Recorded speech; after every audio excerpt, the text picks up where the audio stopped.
Feeling maybe a bit swamped by all the medical facts for the MSRA? Yeah, you're definitely not alone. Today on the deep dive, we're going to try and, well, cut through that noise. We're focusing on one really key topic: ulcerative colitis. Hmm. Think of this as like your high-yield express lane for understanding UC. We're pulling out the absolute must-know stuff from the study notes. Yeah, our goal today is really to make ulcerative colitis stick in your mind. We'll break it down, highlight the really crucial bits so you walk away with a clear, memorable picture for the exam. Exactly. We're covering the whole spectrum from the basic definition right through to managing it, complications, the lot. And we'll sprinkle in some mnemonics, maybe some memory tips too, to help lock it all in. Right, let's dive in. What actually is ulcerative colitis? Okay, so in simple terms, ulcerative colitis UC, it's a chronic inflammatory bowel disease. The key things, it mainly hits the colon and rectum, and it causes, well, inflammation and ulcers there. Okay, inflammation, ulcers, colon, and rectum. Got it. Now, distinguishing it from other conditions, especially Crohn's, what's the absolute key difference we need to remember? Ah, yes, that's vital for revision. With UC, the inflammation is continuous. It starts down in the rectum and moves up the colon, no gaps. Unlike Crohn's, where you get those skip lesions. And here's that classic MSRA curveball. Smoking actually seems to be protective in UC. Protective. Wow. Yeah, completely the opposite to Crohn's. Definitely remembering that one. And the notes also mention links to other autoimmune conditions. Yes, UC doesn't always fly solo. You should be aware of possible links with things like thyroid disease, Addison's disease too. Mhm. Keep those in mind for patient scenarios. Right, thyroid, Addison's, anything else in that kind of autoimmune family tree? Definitely. There's a really important association with primary sclerosing cholangitis, PSC. That link is quite strong. Suggests maybe some shared inflammatory pathways between the gut and the bile ducts. So what might that look like in a patient? Well, it could mean they present with jaundice. And if you image the bile ducts, you might see this characteristic beading appearance. So yeah, if you have a UC patient who's also jaundiced for no obvious reason, you've got to think about PSC.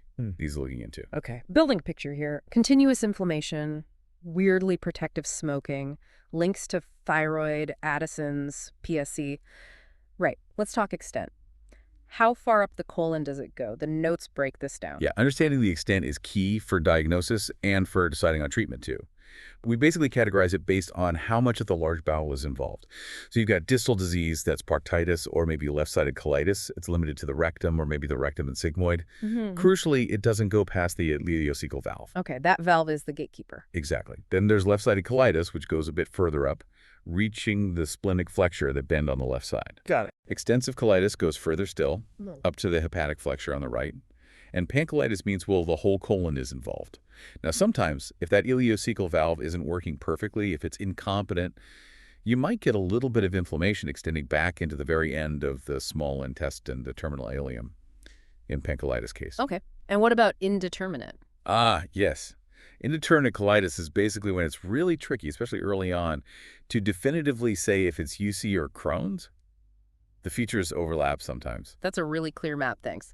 Distal lowdown, left-sided up a bit, extensive nearly all, pan is everything. Makes sense. Yeah. And those age peaks, 15-25 and 55-65, those are definitely things to clock in exam scenarios, right? Absolutely. Patient age can be a really useful clue when you're sifting through differential diagnoses in those MSRA questions. Definitely keep those ranges in mind. Okay, so the big question, what actually causes this, the etiology? Sounds like we don't fully know. You're spot on. The exact trigger for UC isn't completely nailed down, but the strongest theory is that it's autoimmune. The idea is the body's immune system mistakenly mounts this abnormal, ongoing attack against the normal bacteria living in the colon. So friendly fire from our own immune system against our gut microbes. And genetics plays a part too. Yes, definitely a genetic component. If you've got a family history of IBD, including UC, your risk is higher. Yeah. Suggest a predisposition. And there's a warning about NSAIDs in the notes. That seems like really crucial patient advice. It really is. NSAIDs, nonsteroidals, they can potentially make inflammation worse in someone with IBD or even trigger a relapse. So it's super important to advise UC patients to be cautious with NSAIDs for pain relief. Definitely flag that up. And just circling back to that weird smoking point, protective, still sounds odd. It does. It's a classic medical paradox and definitely one worth remembering for the exam. The thinking is maybe some components in smoke, like nicotine, might have some sort of anti-inflammatory effect in the gut, And this is a huge, but you absolutely have to stress that the massive other health risks of smoking totally outweigh any potential, slightly protective effect on UC. It's not a reason to smoke. Absolutely not. Okay, so quick recap on risk factors. Family history, some genetic links, younger adulthood, and ethnicity, though our notes don't detail which ones specifically. That's a good summary. And yeah, while these notes don't specify, we do know IBD prevalence varies a bit across different global populations. Right. Okay, let's zoom in on the pathophysiology. What's actually happening down there at the tissue level? So the core process is this chronic inflammation. It kicks off in the rectum and then spreads proximally, upwards, in a continuous way through the colon. And like we said, the immune system is the main culprit, mistakenly attacking the healthy lining cells of the gut. This leads to all that inflammation, the ulceration, the damage to the colonic mucosa. Inflammation moving up from the bottom, driven by a confused immune system. Okay. Now, when a patient presents with these kinds of symptoms, what else has to be on our radar? The differential diagnosis. Yeah, this is where good clinical thinking comes in. Crohn's disease is obviously a huge one to differentiate from. Often needs endoscopy and biopsy, to be sure. You also need to think about, surprisingly perhaps, prolonged laxative use that can sometimes mimic the diarrhea you see in colitis. Right, always check the meds. What about infections? Definitely. Infective colitis has to be high on the list. Especially consider chronic infections like cysticercosis, amoebiasis, TB, particularly if there's a travel history. And sometimes, milder colitis can initially look a bit like IBS, irritable bowel syndrome. So quite a few mimics. The notes list some others that can muddy the waters too. Yeah, things like ischemic colitis, maybe radiation colitis if they've had radiotherapy, bowel trauma, colorectal cancer is always a possibility, diverticulitis, polyposis syndromes, even just simple colonic polyps. They can all sometimes present with overlapping symptoms, which is why you need that thorough workup. Okay, let's pan out again. Epidemiologies, especially in the UK. How common is UC? Here in the UK, it's around 1 in 500 people. Interestingly, it seems to be a bit more common up north. Yeah. And those age peaks again, 15-25, and then another bump at 55-65. Remember those? So fairly common, more so up north, 2 age spikes. And it's the most common type of IBD. That's right, yeah. In the UK, UC is more prevalent than Crohn's. And it's not just us. The incidence and prevalence are actually rising worldwide. Some of the highest rates are seen in places like Scandinavia and the UK. Any other key stats? Well, about 15-20% of cases actually start in childhood, and it affects males and females pretty much equally. Okay, good context. Now let's get practical. What does a patient with UC actually experience? The clinical features. Right, so history-wise, key things are often lower left quadrant pain, often described as kind of crampy. Diarrhea is very common. And rectal bleeding, seeing blood in the stool, also tenesmus. That's that really annoying feeling of needing to go even when there's nothing left. Oh, yes, tenesmus. Maybe a mnemonic helps. Think diarrhea, bloody, dull crampy pain, difficulty urgency, and tenesmus. The 3 Ds in a T. 3 Ds in a T. Like it. Pain, diarrhea, urgency, incomplete feeling. How does it usually start? Suddenly? Typically, no. It's usually more gradual, insidious, and the symptoms tend to come and go, intermittent. The absolute cardinal symptom, given the pathology, is that bloody diarrhea often goes along with colicky pain, urgency, tenesmus. Although, interestingly, if it's just proctitis only, the rectum patients might actually complain of constipation along with the bleeding. Okay, that's another curveball. Yeah. And then you can get systemic symptoms too, especially in flares, feeling generally unwell, malaise, fever, maybe weight loss. And always ask about recent travel. Medications helps rule out infections. Good point. So that's the history. What might we find on examination? Key signs? It really depends on severity. They might look unwell, maybe pale if they're anemic, possibly febrile, dehydrated. Vitals might show tachycardia, fast heart rate, or even hypotension, low blood pressure if it's severe. And the abdominal exam? You might find tenderness, maybe some distension, potentially even feel a thickened bit of bowel, though that's less common. Really look out for those warning signs of severe disease. Marked tachycardia, high fever, signs of significant anemia. And if you find abdominal distension with tenderness, that's a major red flag for potential toxic megacolon. Needs urgent attention. Right. Distension plus tenderness equals potential toxic megacolon. Okay, so we suspect UC based on history and exam. How do we confirm it? Investigations. Yeah, it's a structured approach. Start with initial bloods and stool tests, then imaging, and then, crucially, endoscopy. Blood tests give loads of info. FBC checking for anemia, white cell counts, renal function and electrolytes, kidney health, hydration, LFTs, liver check, thinking about PSC, ESR and CRP, those inflammatory markers, likely to be up. iron studies, B12, folate checking nutrition. Okay. Any specific blood markers for UC itself? Well, there are serological markers. PA and CA is more often positive in UC, whereas ASEA is more linked to Crohn's. Can sometimes help differentiate. You might also find low magnesium or low albumin. That's a thorough set of bloods. What about stool tests? Absolutely vital to rule out infection. So stool culture for bacteria, ova, cysts, parasites, and really important, C. difficile toxin testing. Especially in severe cases, or if someone isn't responding to treatment or they're immunosuppressed, might need multiple samples sometimes. Okay, bloods for the overview, stools to rule out bugs.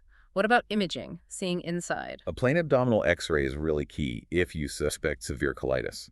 You're looking for colonic dilatation, that sign of toxic megacolon. It can also give a rough idea of extent and maybe show proximal constipation. Other imaging like ultrasound, CT, MRI, they have roles in specific situations but aren't usually first line for the initial diagnosis. And then the gold standard endoscopy. Exactly. Colonoscopy with biopsy is generally the best test for diagnosing UC. You need multiple biopsies. The guidance says at least 2 from 5 sites, including the rectum and maybe terminal ileum. That confirms it histologically and maps out the extent. But what if it's really severe colitis? Isn't colonoscopy risky then? Good point. Yes, in severe colitis, there's a higher perforation risk with a full colonoscopy. So often, a flexible sigmoidoscopy, just looking at the lower part, is preferred as it's safer. A rigid sigmoidoscopy is even shorter and can be useful too, often considered for anyone with diarrhea, unless flexisig is planned anyway. Colonoscopy usually, but flexisig if severe. Got it. And there's a score for kids mentioned. Yeah, the PUCII score, Pediatric Ulcerative Colitis Activity Index, used to standardize severity assessment in children and young people. For adults, we generally classify severity mild, moderate, severe, based on stool frequency, blood, systemic signs like fever, anemia, and those inflammatory markers, ESR-CRP. Okay. And when do we need to refer urgently? Key criteria for urgent referral. Definitely severe colitis. Also, if someone's not responding to steroids after, say, 2 weeks or only partially responding, they need specialist assessment quickly. Vital points. Okay, let's talk treatment. How do we manage UC? What are the goals? Right, management has 2 main aims. First, induce remission, get the flare under control. Second, maintain remission, keep them well long-term, prevent more flares. And the specific treatment depends on, well, how severe it is and where the inflammation is located. Makes sense. Let's start with inducing remission for mild to moderate disease. How does that work? Okay, for mild to moderate, it depends on location. If it's just proctitis, only the rectum, you usually start with a topical aminosalicylate. Rectal mesalazine suppositories or enemas works best. If that doesn't sort it in about 4 weeks, you might add an oral aminosalicylate. Still no joy. Then maybe consider topical or oral steroids for a bit. And if it's spread a bit further, like proctosigmoiditis or left-sided colitis? Still often start with topicals first. No remission in 4 weeks. Then you could add a high-dose oral aminosalicylate or switch to high-dose oral aminosalicylate plus a topical steroid.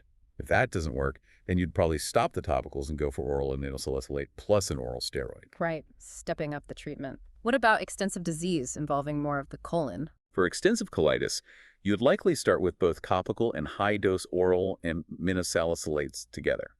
If that's not working after 4 weeks, stop the topical and use the high-dose oral aminosalicylate plus an oral steroid.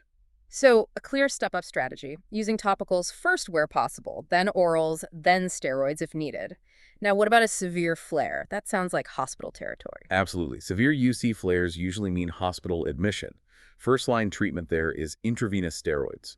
If steroids aren't suitable, or if there's no real improvement after about 72 hours, then IV cyclosporin is an option either added to the steroids or used instead. And if there's still no significant improvement after 72 hours of that intensive medical treatment, then surgery has to be seriously considered. Okay, severe means IV treatment, close monitoring, and surgery as a backup.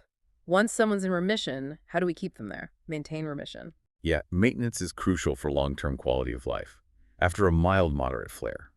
For proctosigmoiditis, options are ongoing topical aminosalicylates, daily or maybe intermittent, or maybe oral plus topical, or oral alone, though oral alone might be less effective for just the rectum.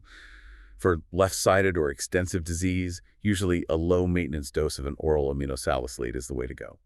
And what if they had a really bad relapse or keep flaring up? Right. If it was a severe relapse or they've had, say, 2 or more flares in the last year, Then you'd think about using oral immunosuppressants like azathioprine or mercaptopurine for maintenance. Okay, stronger drugs for tougher cases. The notes specifically mention methotrexate. What about that? Ah, good point. It's really important to remember methotrexate is generally not recommended for UC. That's a key difference from Crohn's, where it is sometimes used. Got it.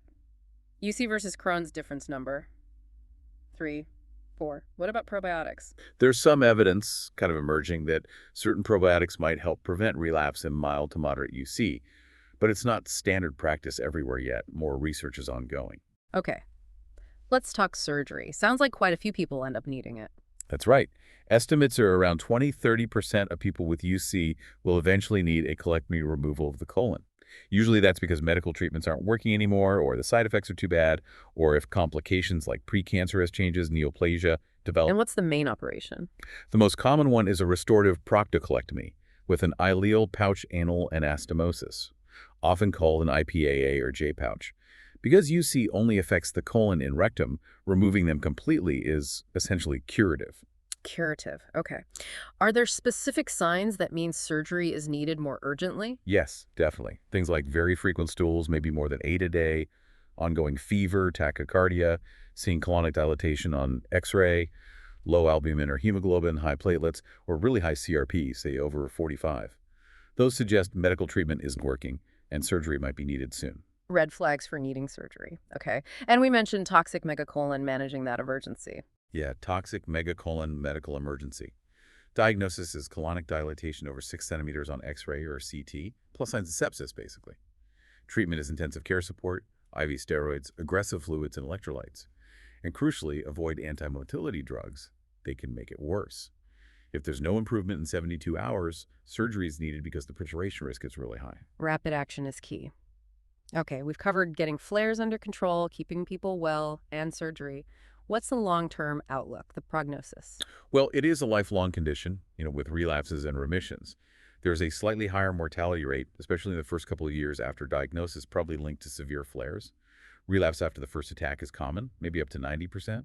And if someone relapses early or has active disease in those first 2 years, that often suggests a tougher course ahead.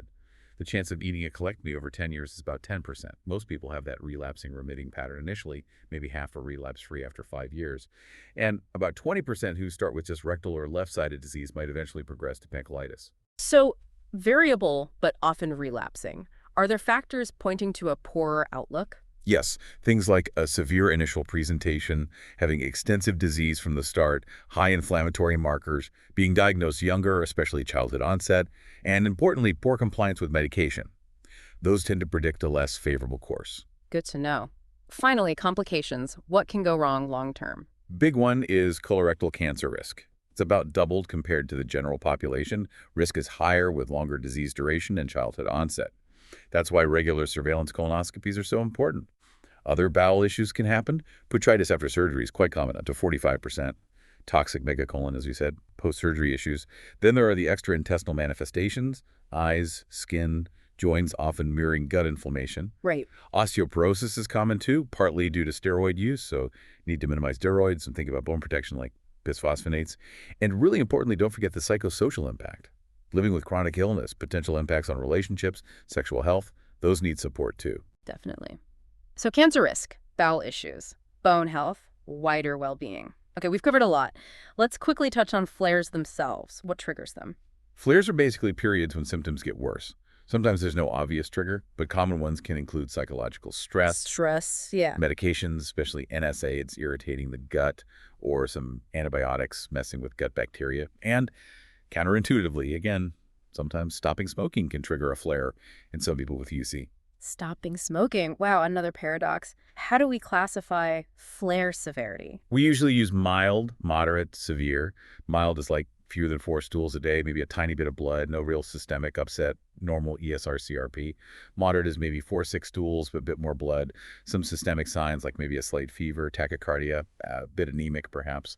Severe is more than 6 stools a day, often obviously bloody, significant systemic upset, high fever, marked tachycardia, maybe abdominal tenderness or distension, definitely anemic, low albumin. Clear categories. And managing a severe flare, we touched on it, but just to recap.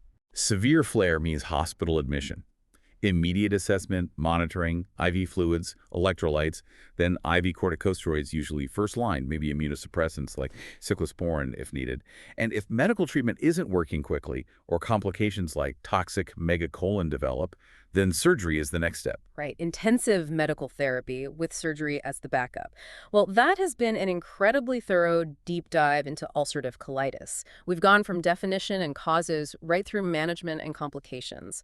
Hopefully that's been a really useful high-yield session for your MSRA revision. Remember, you can always rewind and listen again to specific bits if you need a refresher. Absolutely. And, considering that complex interplay of genetics and environment in UC, it does make you wonder, what kind of preventative strategies might we see in the future as we understand it better? It's a really active area of research. A fascinating thought to end on. And for more fantastic resources to smash your MSRA exam, definitely check out passthemsra.com. And freemsra.com too. Both are packed with questions, guides, everything you need to support your preparation.